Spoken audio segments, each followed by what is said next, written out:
अवांजी समातुन ताईं radio voice of Sindh London.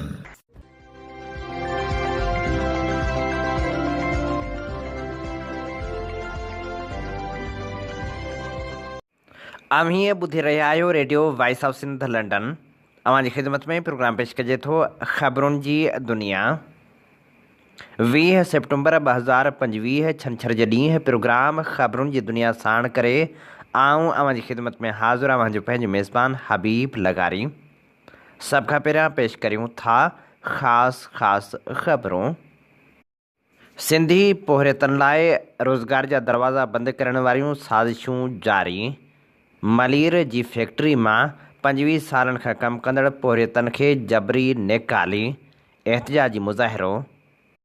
अवामी तहरीक पारां 27वीं आइनी तरमीम वसीले नवनि सूबनि जे नाले में सिंध जे विरहाङे, कालाबाग डैम ऐं ॿियनि सिंध दुश्मन मनसूबनि ख़िलाफ़ 24 सेप्टेम्बर ते सॾायल कॉन्फ्रेंस जूं तयारियूं आख़िरी मरहले में दाख़िल, राब्ता मुहिम जारी। सिंध यूनाइटेड स्टूडेंट्स फेडरेशन पारां सिंध पब्लिक सर्विस कमीशन में थींदड़ मेरठ जी लताड़ ख़िलाफ़ नवाबशाह में एहतिजाजी कैंप क़ाइमु। जसकम चेयरमैन सनान खान कुरैशी कंदकोट में क़तल थियल मिठल सब्ज़ोई जा क़ातिल गिरफ़्तार न थियण ते एहतिजाज जो चिताव ॾेई छॾियो। सिंध तरक़ी पसंद पार्टी पारां मातली में बदअमनी ऐं मंशा जे विकिरे ख़िलाफ़ एहतिजाजी मार्च। जैकमाबाद में बि जीए सिंध क़ौमी मुहाज़ पारां बदअमनी ख़िलाफ़ ऐं शहीद मिठल सब्ज़ोई जे क़ातिलनि जी गिरफ़्तारी लाइ एहतिजाजी रैली। हाणे पेश करियूं था तफ़सीली ख़बरूं। सिंधी पोहरेतनि लाइ रोज़गार जा दरवाज़ा बंदि करण जूं साज़िशूं अञा ताईं जारी आहिनि। मुख़्तलिफ़ फैक्ट्रियुनि मां सिंधी मज़दूरनि खे निकाली ॾिनी वञे थी।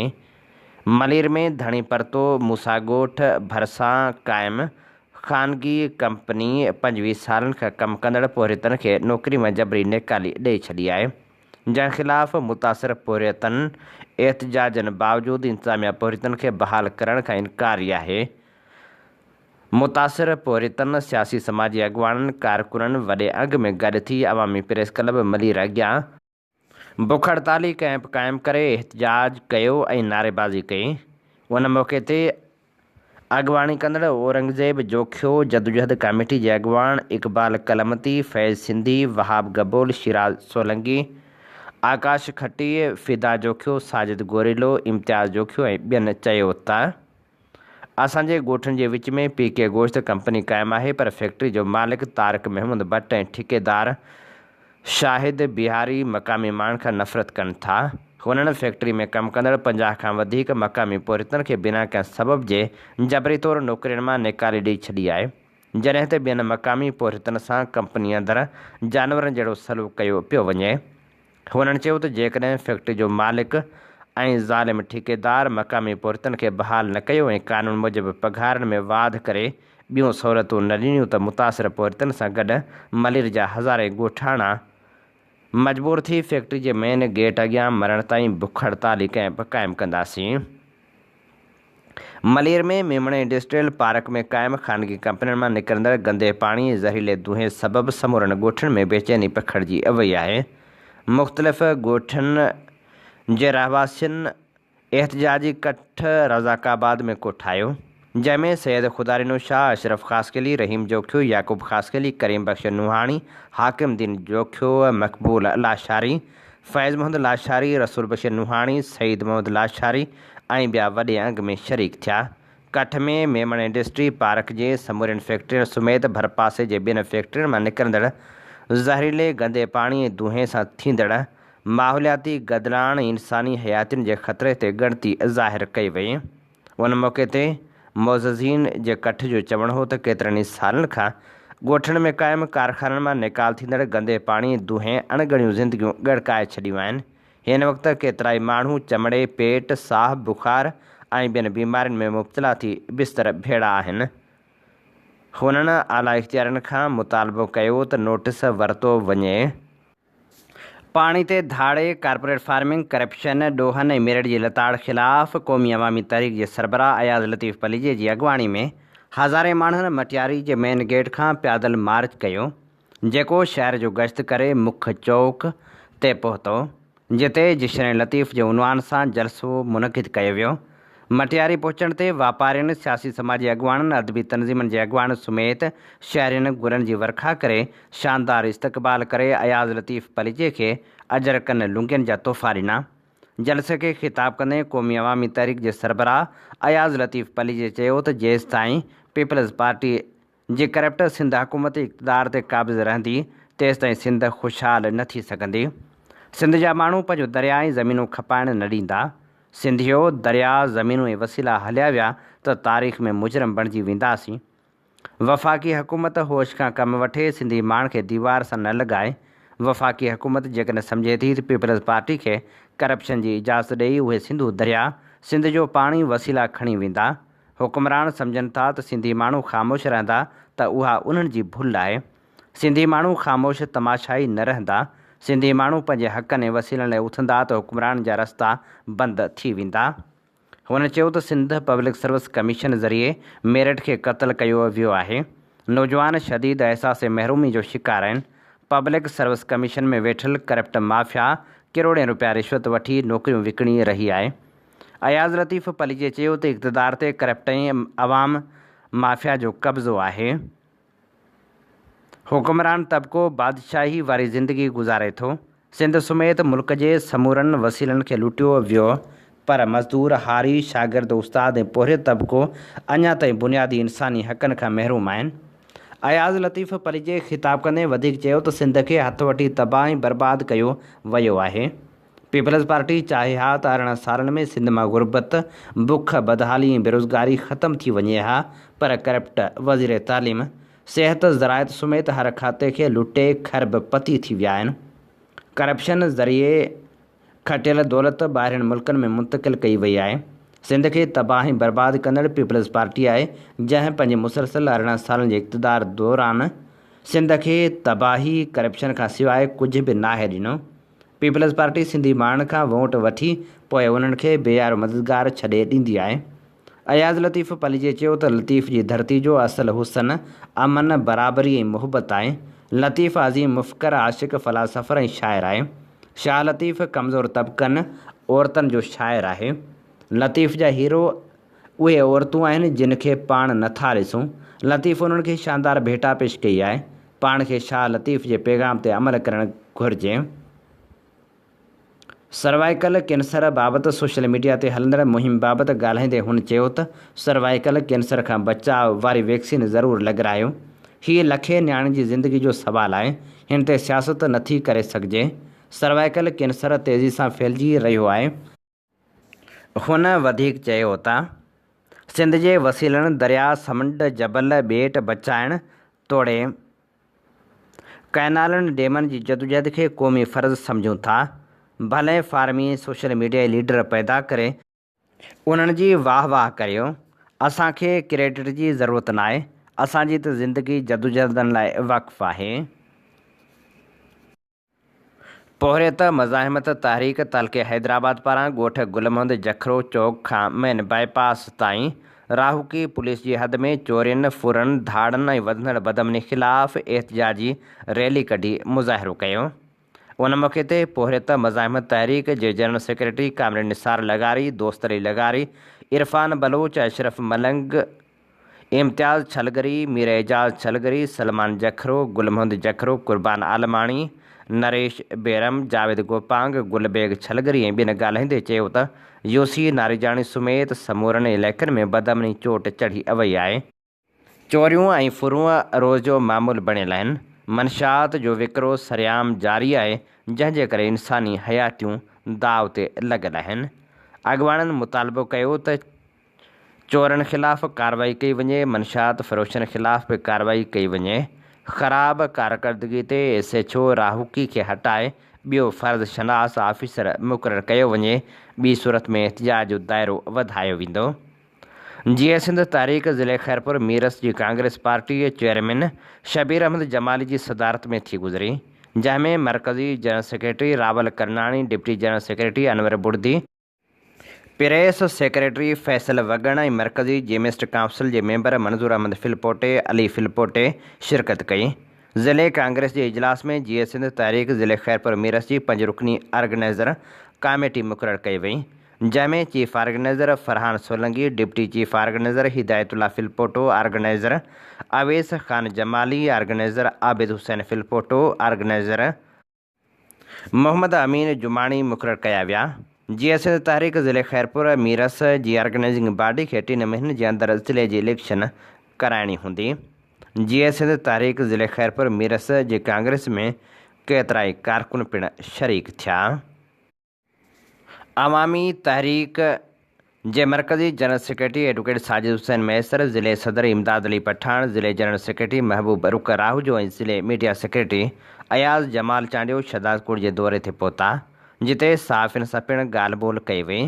अॻवाननि सहाफ़ियुनि सां ॻाल्हाईंदे चयो त सिंध मथां हिन वक़्तु घण तरफ़ो हमिलो थियो आहे। सिंध जी ज़मीन, वसीलनि, पाणी, नौकिरियुनि, शहरनि ऐं ॻोठनि खे धारियुनि हवाले करण जूं साज़िशूं जारी आहिनि। 27वीं आइनी तरमीम ऐं नवां सूबा सिंध जी वहदत टोड़ण जी ख़तरनाक साज़िश आहिनि। कालाबाग डैम ऐं 6 गैरक़ानूनी कैनाल सिंध खे रेगिस्तान बणाइण लाइ जबर सां कढिया पिया वञनि। कारपोरेट फार्मिंग मनसूबा सदियुनि खां ज़राइत कंदड़ हारियुनि खां संदन ज़मीनूं ऐं महिनत जो हक़ खसे मल्टीनेशनल कंपनियुनि हवाले करण जी साज़िश आहिनि। सिंध जी 13 लख एकड़ ज़मीन कंपनियुनि खे ॾियण जी तयारी सिंध ते हमिलो आहे।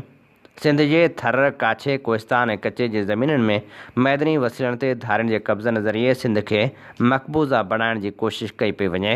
हुननि वधीक चयो त सिंध जा शहर बाक़ाइदा मनसूबे तहत धारियुनि हवाले कया पिया वञनि।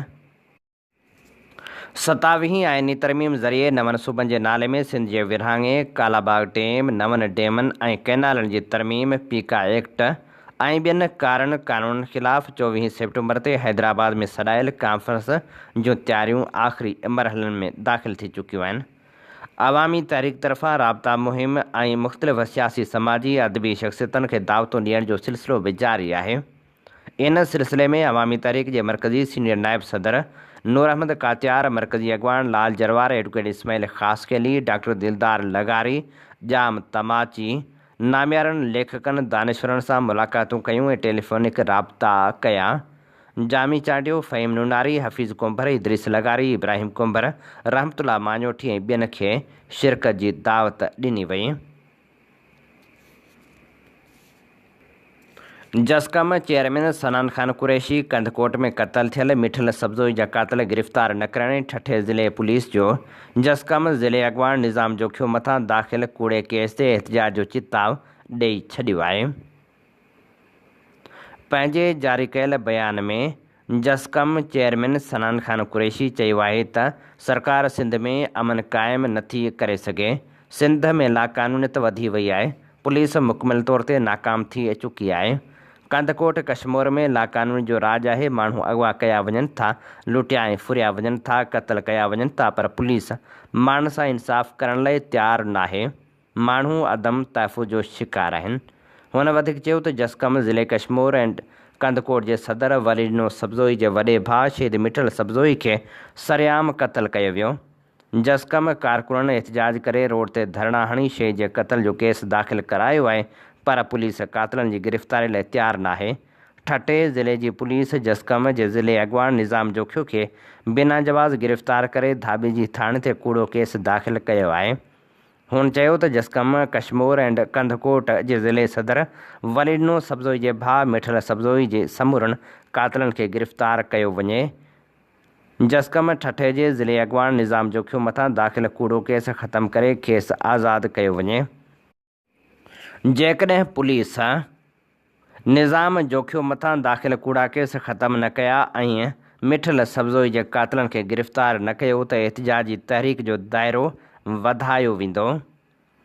जैकमाबाद में पिणु जीए सिंध क़ौमी मुहाज़ पारां बदअमनी ख़िलाफ़ ऐं मिठल सब्ज़ोई जे क़ातिलनि जी गिरफ़्तारी जे लाइ एहतिजाजी रैली कढी।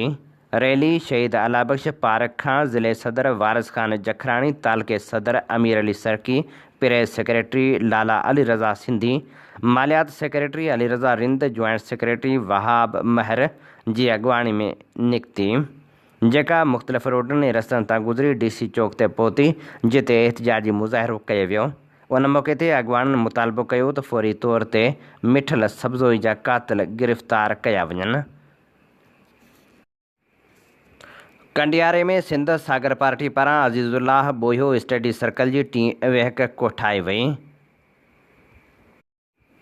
टीं वेहक पब्लिक लाइब्रेरी पार्क में थी गुज़री, जंहिंमें शहीद डॉक्टर शाहनवाज़ कुंबर जे तस्वीरनि ते गुल निछावर करे खेसि सिंध जे क़ौमी तराने लफ़्ज़नि सां भेटा पेश कई वई। हिन फ़िक्री वेहक में नामियल लेखक सनाउल्लाह सुमरे जे साहिड़ियल किताब मौलाना उबैदुल्लाह सिंधी जो तहरीरूं ऐं तक़रीरूं मां चूंड लेख जो इख़्तिसार सिंध सागर पार्टी जे मरकज़ी जॉइंट सेक्रेटरी अब्दुल जब्बार मंगरे पेश कयो ऐं डॉक्टर शाहनवाज़ कुंबर जी शहादत ऐं सिंध जी सियासी सूरतहाल ते ॻाल्हि ॿोल कई वई।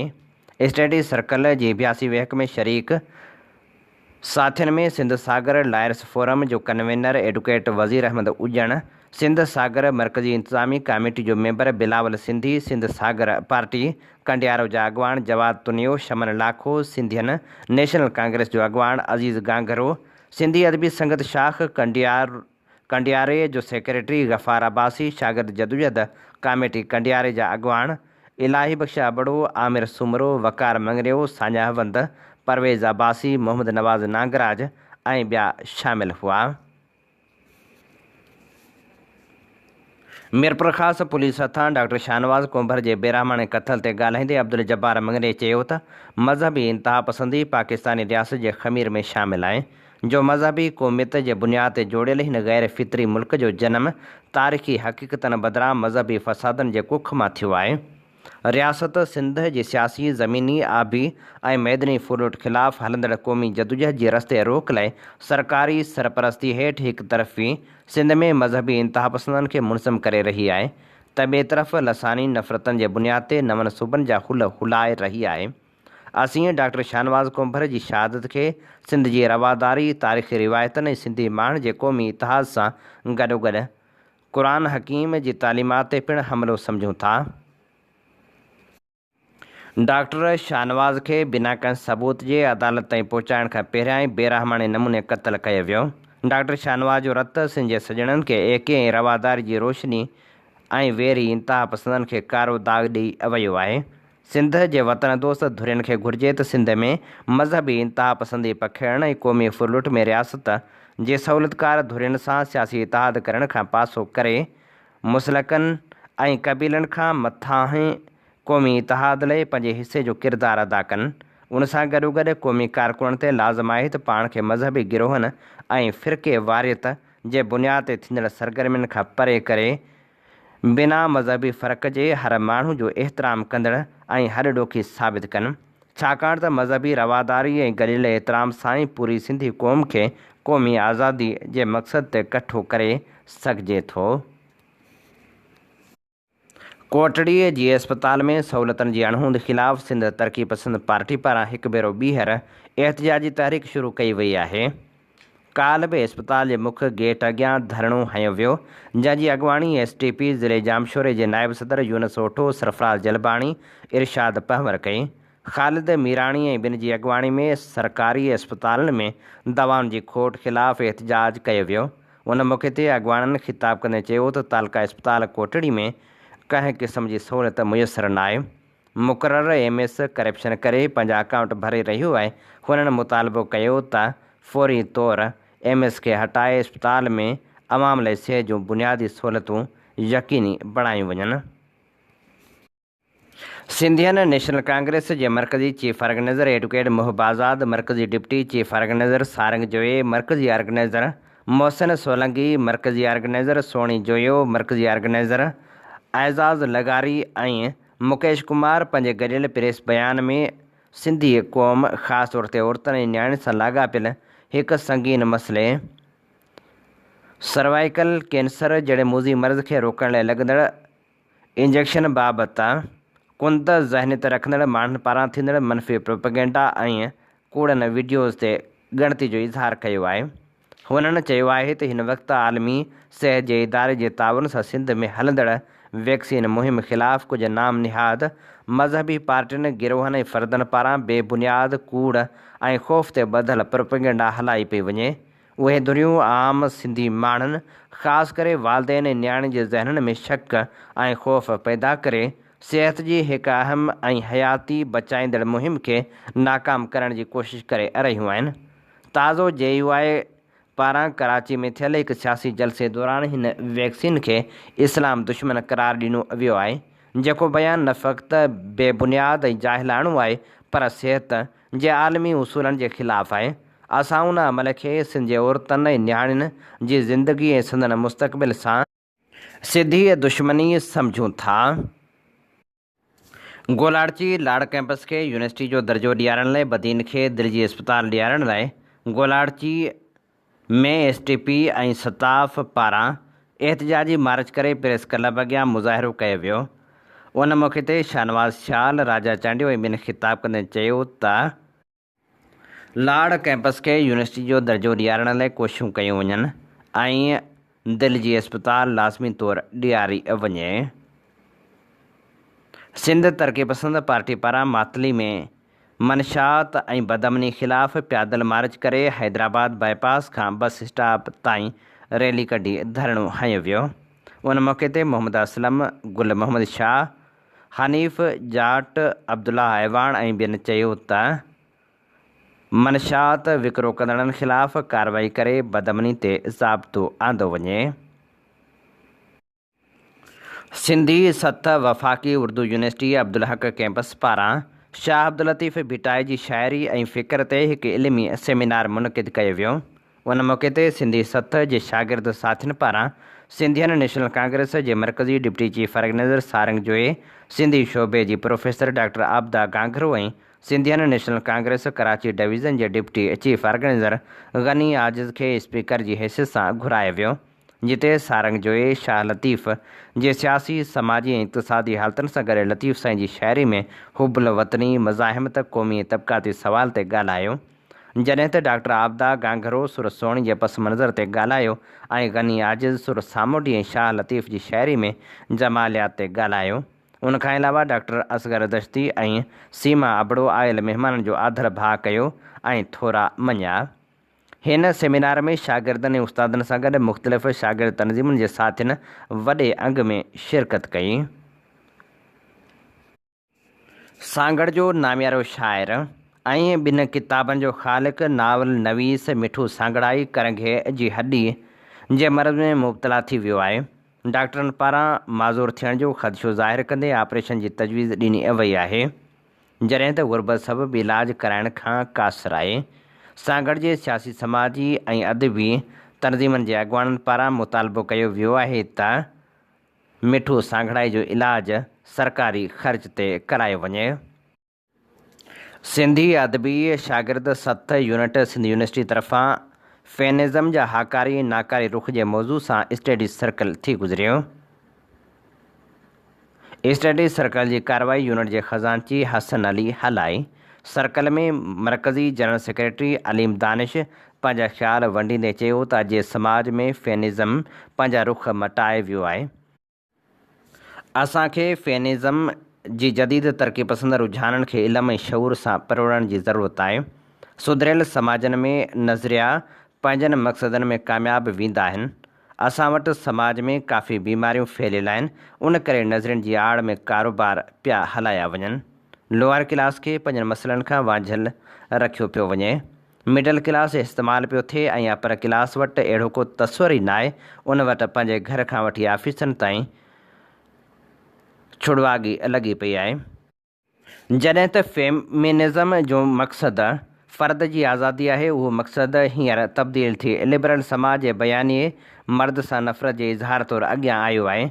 उनखां अलावा यूनिट जे सदर वसीम अली पंहिंजे ख़्यालनि जो इज़हार कंदे चयो त फेमिनिज़म जी पहिरीं ऐं ॿीं लहर में औरत जा बुनियादी हक़ हुया, पोइ टीं चौथी लहर पंहिंजे मक़सद जो रुख मोड़े छॾियो। इंसान जा बुनियादी ॿ मसइला आहिनि, हिकु अज़ीम ख़ाल वारो जंहिंखे जोहर सां भरणो आहे, ऐं ॿियो लाज़वाल आज़ादी जो। जंहिं वटि आज़ादी जो शऊर आहे उनखे ग़ुलामी क़बूल न आहे, जंहिंखे शऊर न आहे उनखे आज़ादी जो मथे में सूर ई न आहे। यूनिट जे जूनियर नायब सदर मंठार अली चयो त फेमिनिस्ट सिर्फ़ु औरत न बल्कि हिकु मर्द बि थी सघे थो। असांजे समाज में जिन्स जी आड़ में अणबराबरी कई वञे थी, जंहिंजे ग़लति तासिर सां ग़लति नतीजा निकिरनि था। यूनिट जी नायब सदर ग़ुलाम ज़ोहरा वीचार वंडिया त औरत हमेशह तशदुद जो निशानो बणाई वञे थी, जंहिंजे दर्दनि जो आवाज़ ई तहरीक बणी। कारोबारी कमेटीअ जी मेंबर रेमशा मेमण चयो त फेमिनिज़म औरत जे बुनियादी हक़नि जो इज़हार आहे, जेके उनखे इस्लाम में बि हासिल आहिनि। उन बाबति वधीक प्रेस सेक्रेटरी लारेब मेमण पंहिंजा ख़्याल ज़ाहिर कंदे चयो त औरतुनि खे हमेशह खां शऊर ऐं इल्म खां परे रखियो वञे थो। असां वटि वधि खां वधि मसइला आहिनि, जंहिंजे हल लाइ नज़रियनि खे चङी तरह सम्झणो पवंदो। यूनिट जी कारोबारी कमेटीअ मेंबर अवेस मेमण चयो त हाकारी रुख जो शऊर सां को तालुक़ु न आहे। काफ़ी अक़ल ऐं शऊर वारा माण्हू ई हेठिएं तबिके जो इस्तेहसाल कंदा आहिनि। सर्कल में मरकज़ी उहिदेदार अलीम दानिश ऐं यूनिट जे सभिनी मेंबरनि खां अलावा आफ्ताब सिंधी, शाहिद अली, अहमद हसन, रिहान अली, अंबर, मेहराब अली, शिराज अली ऐं ॿियनि शागिर्दनि बि शिरकत कई। अंजमन तरक़ी पसंद मुसनफ़ीन सखर जी 15वार दस्तूरी गरजाणी नौजवान दानिश्वर हकीम ज़ंगीजो जी सदारत हेठि थी गुज़री, जंहिंमें शिराज जाफ़री ग़ज़ल, सरदार पीरज़ादे नसरी निज़म, डॉक्टर ख़ादम मंगी वाई, एहसन जाफ़री ग़ज़ल ऐं ज़मा कलवड़ ग़ज़ल तनक़ीद लाइ पेश कयो, जॾहिं त नबन साखाणी, इरशाद पीरज़ादे ऐं ॿियनि तनक़ीद में हिसो वरितो। हिक ॿिए सेशन में डॉक्टर बदरुजन साईं GM सैद जे मीरान मोहम्मद शाह ॾांहुं कश्मीर मां लिखियल ख़त, जेको किताब रिहाण में शामिल आहे, ते तबसरो पेश कयो। आसन जाफ़री नेपाल जी ताज़ा तरीन सियासी सूरतहाल ऐं उनजा मुल्क ते पवंदड़ असर ते तफ़सीली वीचार वंडिया। डॉक्टर ख़ादम मंगी सजाद ज़हीर जी वरसी जे हवाले सां संदसि इल्मी, अदबी, तारीख़ी ऐं तनज़ीमकारी जे कमनि ते रोशनी विधी। GDA अॻवान मुर्तज़ा ख़ान जतोई ऐं अॻूणे सूबे वज़ीर मसरूर ख़ान पीरज़ादे परवेज़ ख़ान चांडियो सकरनि भरिसां ॻोठ मजिद किरियो में SUP जे मरकज़ी सदर सैयद ज़ैन शाह सां मुलाक़ात कई। सैयद ज़ैन शाह मथां कूड़ा केस दाख़िल करण जी शदीद मज़मत कई वई। उन मौक़े ते GDA अॻवान मुर्तज़ा जतोई चयो त साईं ज़ैन शाह वटि इज़हार यकजहती लाइ आया आहियूं। सिंध में केर बि हक़ सच जी ॻाल्हि कंदो, उन मथां अहिड़े क़िस्म जा केस दाख़िल थींदा। मोरो वारे वाक़े बाद साईं ज़ैन शाह मुंहिंजे लाइ आवाज़ उथारियो। वरी जॾहिं ज़ैन शाह मोरो आयो त हुन मथां बि केस दाख़िल थिया आहिनि। आसिफ़ ज़रदारी सां का ज़ाती दुश्मनी न आहे, पीपल्स पार्टी सां नज़रियाती इख़्तिलाफ़ आहिनि। उन मौक़े ते सैयद ज़ैन शाह चयो त मुर्तज़ा ख़ान जतोई जो थोराइतो आहियां, जंहिं अची ॿधी जो इज़हार कयो। हिन वक़्तु गॾियल तौरु सिंध जे हक़नि वारी जदोजहद में कमु करे रहिया आहियूं। हिन वक़्तु सिंध जे माण्हुनि खे हिन ख़ौफ़ मां कढण लाइ किरदारु अदा करे रहिया आहियूं। ज़ाती मुफ़ादनि खे छॾे मुल्क जे मुफ़ादनि लाइ कमु करण जी ज़रूरत आहे। हिन वक़्तु जिन खे जेल में हुजणु घुरिजे उहे हिन मुल्क जी हुक्मरानी करे रहिया आहिनि। उन लाइ कंपनी सरकार खे बि अहसासु ज़रूरु थींदो, छो जो मुल्क हूंदो त हू बि हूंदा। सिहत खाते घोटकी जो अनोखो कारनामो। घोटकी में वफ़ाक़ी वज़ीर मुस्तफ़ा कमाल जे नाले कूड़ो पोलियो सर्टिफिकेट जारी। वफ़ाक़ी वज़ीर सिहत मुस्तफ़ा कमाल जूं जाली पोलियो वैक्सीन सर्टिफिकेट जारी थियण जो इंकशाफ़ थियो आहे, जंहिं बाद सॼे ज़िले जे सिहत खाते में थरथलो मची वियो। DHO ऑफिस घोटकीअ जे वैक्सीनेटर शहज़ोर नुहाणी वफ़ाक़ी वज़ीर मुस्तफ़ा कमाल जे नाले सां ऑनलाइन जाली वैक्सीनेशन सर्टिफिकेट जारी कयो। अहिड़े वाक़े खां पोइ ज़िले घोटकी में पोलियो वैक्सीनेशन सर्टिफिकेट जारी करण वारो ऑनलाइन सिस्टम आर्ज़ी तौर ते बंदि कयो वियो आहे।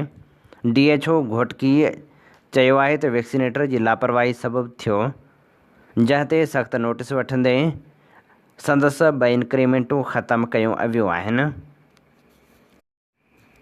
DHO मूजिबि वफ़ाक़ी वज़ीर मुस्तफ़ा कमाल जे नाले सां टीम आज़माइश तौरु एंट्री कराई, जंहिं सबबि गैर मामूली सूरत हाल पैदा थी ऐं सॼे ज़िले में 1 महीने खां ऑनलाइन सिस्टम बंदि कयो वियो आहे। मेहड़ जे स्कूल में शागिर्दनि पारां वैक्सीन लॻाइण खां इनकार। फोकल पर्सन मूजिबि वैक्सीन कराइण दौरान काफ़ी मसइला आहिनि, वालदेन मना कनि था। वैक्सीन न कराइण जो वॾो सबबु सोशल मीडिया ते वैक्सीन बाबति ग़लति अफ़वाह पिणु आहिनि। लाड़काणे जी रहवासण नारी शादीअ जे ॾटे ते सखर पहुची वई, नौजवान गुम थी वियो। नौजवान नारी रेशमा सखर नौजवान सां मिलण लाइ पहुती त नौजवान मोबाइल बंदि करे गुम थी वियो। इन सिलसिले में लाड़काणे खां आयल रेशमा जो चवणु हो त 3 महीननि खां नज़ीर सां राब्तो हो। हाणे जॾहिं मिलण आई आहियां त हुन नंबर ई बंदि करे छॾियो आहे। कोटड़ी कबीर में बुनियादी सहूलियतनि जी खोट ख़िलाफ़ एहतिजाजी मुज़ाहिरो कयो वियो। कोटड़ी मोहम्मद कबीर भरिसां ॻोठ अलाहवरायो शहर में बुनियादी सहूलियतनि जी खोट ख़िलाफ़ एहतिजाज कयो वियो।